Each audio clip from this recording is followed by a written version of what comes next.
ندقنا موبايل دو فنجينا نقبلهم زلنا 10 سعبينات زي قبات طاقما موبايل عبدقنان ناشتو أحواتنان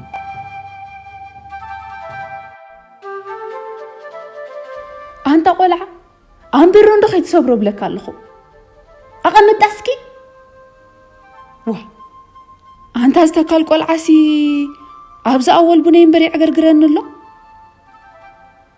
نعم مزودي نعم انكابل زا موبايلو سدا جيم تتصوت واي هكوت أنت قولع قرف بقرف أجاش كلهم شاب زي أخي تربيش لك أفت شارجر الله تقاو سداتا موبايل كيت قرفت مدك أسخون كتتصوت واي أسوغ العسي أنت كويني وجه زبل سلو واي موبايلي ديالي زخون هابيون دو رجعنا على لنا هنقصل قالي كم حقي حميتانا خنقصل حسيباتا تخون بزخنه كم زعينه اغاطاميتات كلنا زون فربركنا زحقفنا ولدي انت وحده لعل حدا غزي اغاطيمنا لو بفلايكا اذن ابز زمن عولما اديتا زخونكن من اسيات اديتات اذا اغاطامزي منالباش نغزيو ناتوم دقنا سكبللنا يخل يخون انت خونغن سعبين نايزا نغزيو بونان علالنا نخنقصلن نخينربشن ان غبرا وسانه امصا هيوتنا يدقنا كساب كندي ناي طعنان كال الوتاو سعبين اللون حابيرنا كريينا سلام تاي رسعنان كبرات خطاتلتي ايري زارا انترتينمنت نلو منبار فنو اطقاقما موبايل اب تحت عدمه دقنا كمصو زخل عبيت الوتاوان سعبينات حيزنا لكم مسينا لنا كساب فصامي مدبنا مسانا قصنحو بخبر نعدم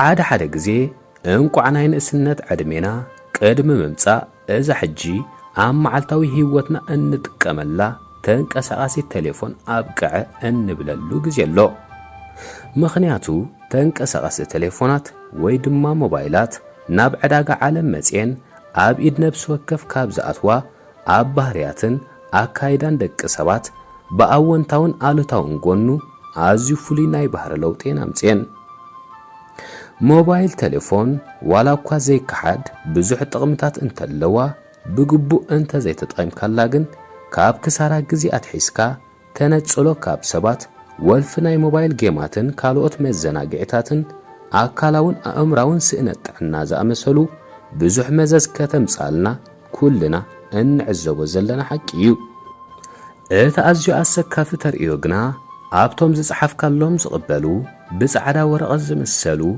تحت عدم احواتنا دقنان التمصو صعبينيو اذا ولا كل العدمينا ابن نبل سبات بسنكتي نبهرينا ندليتنان بغب اصنيعو زدلنا يطراي زيكونه زحسبنا زقربلنا ناي اي مالت artificial intelligence technology تطقيمو حانسا مسحزنايا كم زين فنوا زغبر اسرارحا ابدقنان اشتو حواتنا قدا كساب كندي كاب تمهرتومن اتكمرامرولون كعابيلون زغبوم اتحساسبومن غزيومن ጉድአት ከም ዘውርድ ንምግማቱ አይጽግምን እምባር እዞም ንደቅና ድሌታቶም ንምምላኢልና ሞባይል እንህቦምን አበጠቃቅማኻ ግቡእ ምክትታል ዘይንገብረሎም እዞም ስዕቡ 10 ዓበይቲ ሰዓቤናት ዘይግቡእን ልዕሊ መጠንን ምጥቃም ሞባይል ኣብ ትሕቲ ዕድመ ቆልዑ ሰሚዕና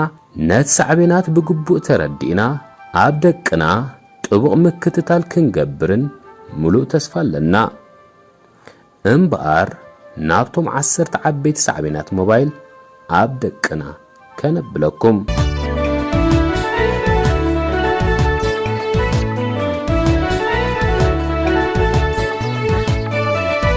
ቀዳማይ ቱመር ወይ ድማ ጥረ እዚ ምናልባሽ ንዓኹም ንምርዓድ ዘይኮነ ኩሉ ሰብ ክፈልጦን ክነቕሐሉን ዘለዎ ሳይንሳዊ ሓቂ እዩ።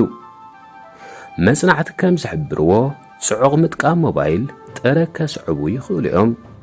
እዞም ጥረታት ወይ ሕበጣት ካንሰር ዘለዎም ወይ እውን ዘይብሎም ክኾኑ ይኽእሉ እዮም። ገለ ውሱናት ጭብጥታት ጥረ ኣብ ኣካላትና ብናይ ሞባይል ጸርጊ ክምዕብሉ ከም ዝኽእሉ ይሕብሩ እዮም።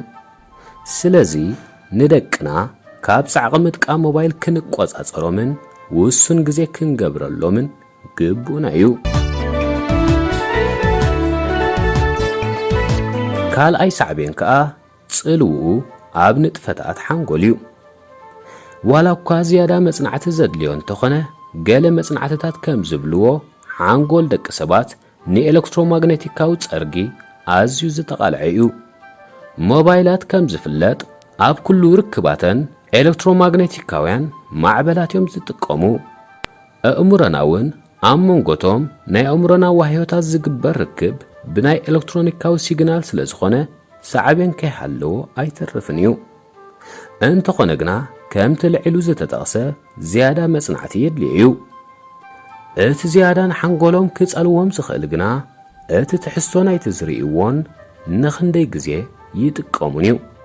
ስለዚ ወለዲ ነዚ ተረዲኦም ደቆም ክንደይ ግዜ ምስ ሞባይሎም ከሕልፉ ኣለዎም፣ ክርእይዎ ዝግብኦም መደባትን ክጻወትዎ ዘለዎም ጌማትን ብጥብቂ ክቆጻጸርዎም ይግባእ። ንኣመና ሓፂር ግዜን ብዝግባእን ጥራይ ሞባይል ምጥቃም ድማ ኣብቲ ካልኦት ዓይነታት ንጥፈታት ከም መጽናዕቲ፣ ስፖርትን ካልኦት ዝምባለታቶምን ንምግባር እኹል ግዜ ይረኽቡ ማለት እዩ።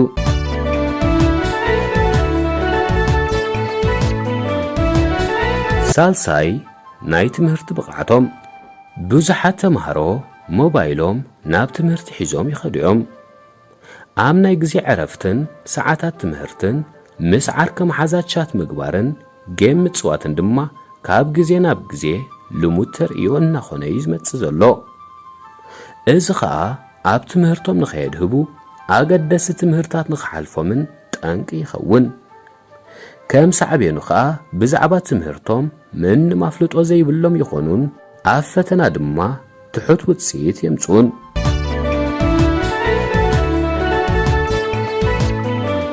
ራብዓይ ምቅድዳሕ ኣብ ትምህርቲ። ምጥቃም ሞባይል ካብታ ኣድህቦኸ ኣብ ትምህርቲ ካብ ምዝምባል ሓሊፉ ኣብ ፈተና ብዘይ ሕጋዊ ኣገባብ ንኽሓልፉ እውን ይጥቀሙሉ እዮም። ንኣብነት ኳልኩሌተር ኣብ ዘይፍቀደሉ ፈተና ኳልኩሌተር ብምጥቃም ገለ መወከሲታት ዝኾኖም ብስእሊ ኣብ ሞባይሎም ብምሓዝ ወይ እውን ካብን ናብን መምሃርቶም መልስታት ብመልእኽቲ ብምስዳድ ክቀዳድሑን ኣብ ብዙሕ ቤት ትምህርታት ዝረአ ተርእዮ እዩ። በዚ ኸዓ ኣካዳማዊ ብቕዓቶም ጥራይ ዘይኮነ ስነ ምግባሮም ከም ዘጥፍኡ ይገብሮም።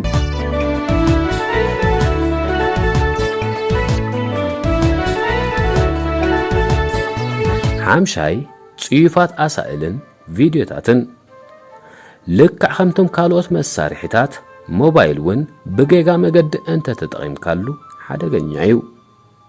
ቆልዑ ወይ ህፃናት ዘይግብኦም መልእኽታት፣ ስእልታት፣ ጽሑፋትን ቪድዮታትን ካብ ኣዕርኽቶምን ኣብ ጉሩባት ብዝረኽቦን ናብ ካልኦት ዘሕልፎን ብብዝሒ ክረኽቡን ክዕዘቡን ብዓብዩ ድማ ናብ ፖርኖግራፊክ ወይ እውን ጽዩፋት ኣሳኢልን ቪድዮታትን ኣብ ንኡስ ዕድሜዮም ክቃልዑን ግዳያት ክኾኑን ኣብ ኣተሓሳስቦም ዘሕታለ ከርእዩን ይኽእሉ እዮም።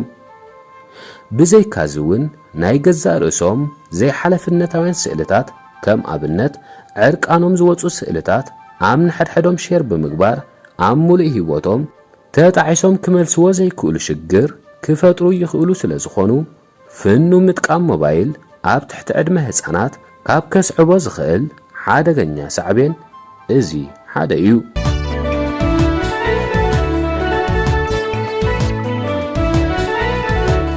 ሻድሻይ ድቃስ ምኽላእ።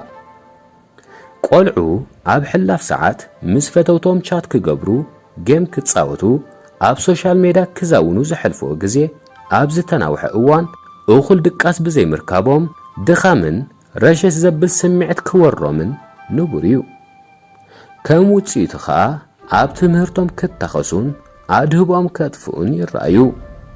ብቐጻሊ ሞባይል ክጥቀሙ ኣምስዮም ይድቅሱ እንተኾይኖም ከዓ ኣብ ዕለታዊ ህይወቶም ስልችዋትን ዘይንጡፋትን ፈዛዛትን ይኾኑ።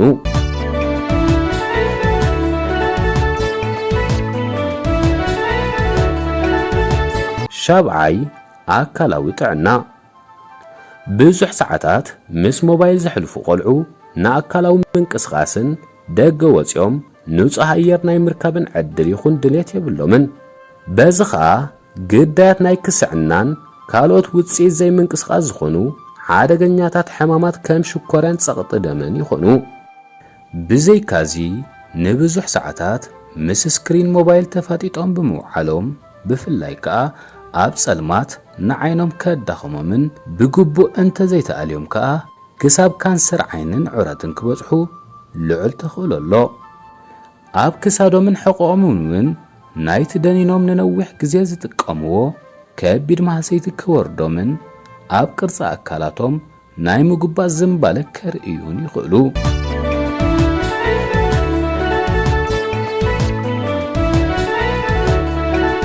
ሻምናይ ኣእምራዊ ጥዕና ብሳይበር ቡሊስ ወይ ድማ ሳይበራውያን ዳሃልቲ። እዞም ቆልዑ ካብ ብዙሕ ግዜ ኣብ ማሕበራዊ ሜድያ ካብ ምሕላፍ ዝተላዕለ ኣብ ገለ ኣጋጣሚ ምስ ዝድህልዎም ዘጨንቕዎም ዘሰራጢዎምን ሳይበር ቡሊስ ወይ ድማ ሳይበራውያን ዳሃልቲ ክጋጠሙ ልዕል ተኽእሎ ኣሎ። እዞም ከምዚ ዓይነት ጸገም ዘጋጥሞም ቆልዑ ከዓ ኣብ ዝተናውሐ ግዜኦም ብዛዕባ እቲ ዘጋጠሞም ጸገም ኣፎም ከፊቶም ብትብዓት ዝዛረቡ። እዚ ግና ከም ሳዕቤን እቲ ዝወረዶ መጥቃዕትታት ሳይበር ምስ ተዳህሉን ኣእምሮኦም ምስ ተተንከፈን እዩ። በዚ ከዓ ማሕበራዊ ሜድያ ኣብ ቆልዑን ህፃናትን ዝኣክል ምክትታል እንተዘይተገይሩሎም ጸቕጥን ጭንቀትን ክገብረሎም ከም ሳዕቤኑ ከዓ ናብ ክፍወስ ዘይክእል ናይ ኣእምሮ ጸገም ክመርሖም ልዑል ተኽእሎ ኣሎ። ገለ ኣብነታት ናይ ሳይበራውያን ዳሃልቲ ምስ ንርኢ ከዓ ናይ ዕርቃንካ ወይ ድማ ዕርቃንኪ ስእልታት ወይ ቪድዮታት ኣብ ኢንተርነት ክንዝርግሑ ኢና ኢሎም ዘፈራርሑ፣ ኣብ ግሩፕ ይኹን ህዝባውያን ማሕበራዊ ሜድያታት ብዛዕባ እቲ ዝጥቃዕ ዘሎ ከምዚ ገይሩ ኢልካ ብኽፉእ ምጽላምን ምቅላዕን ከም ኣብነት ክጥቀሱ ይኽእሉ።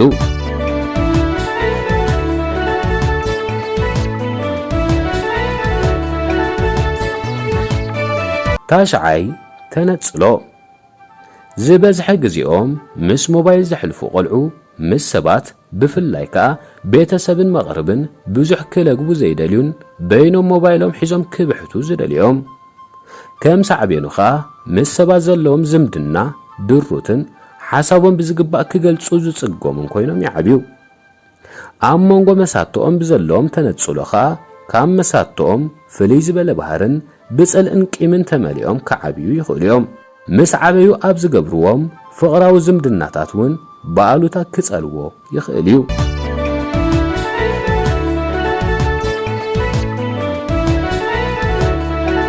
ዓስራይ ባህልን ክብርታትን ከም ዓስራይ ናይ መወዳእታን ሳዕቤናት ፍንዋ ኣጠቓቕማ ሞባይል ኮይኑ ዝጥቀስ እቲ ህፃን ወይ ቆልዓ ሒዝዎ ክዓቢ ዘለዎ ባህልን ክብርታትን ዘለዎ ኣሉታዊ ጽልዋ እዩ።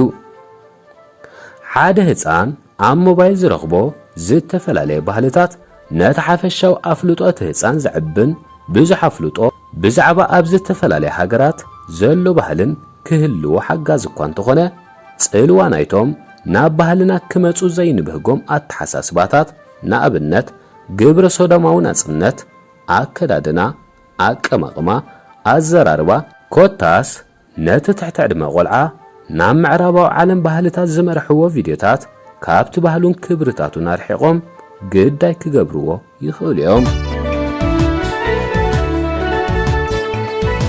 ዋላ እኳ ኣሉታውያን ሳዕቤናት ፍኑ ምጥቃም ሞባይል ብትሕቲ ዕድመ ቆልዑ ኣዝዩ ብዙሕ እንተኾነ እዞም ዝጠቐስናዮም ግና ገለ ካብቶም ዓበይቲ ኣሉታውያን ሳዕቤናት እዮም።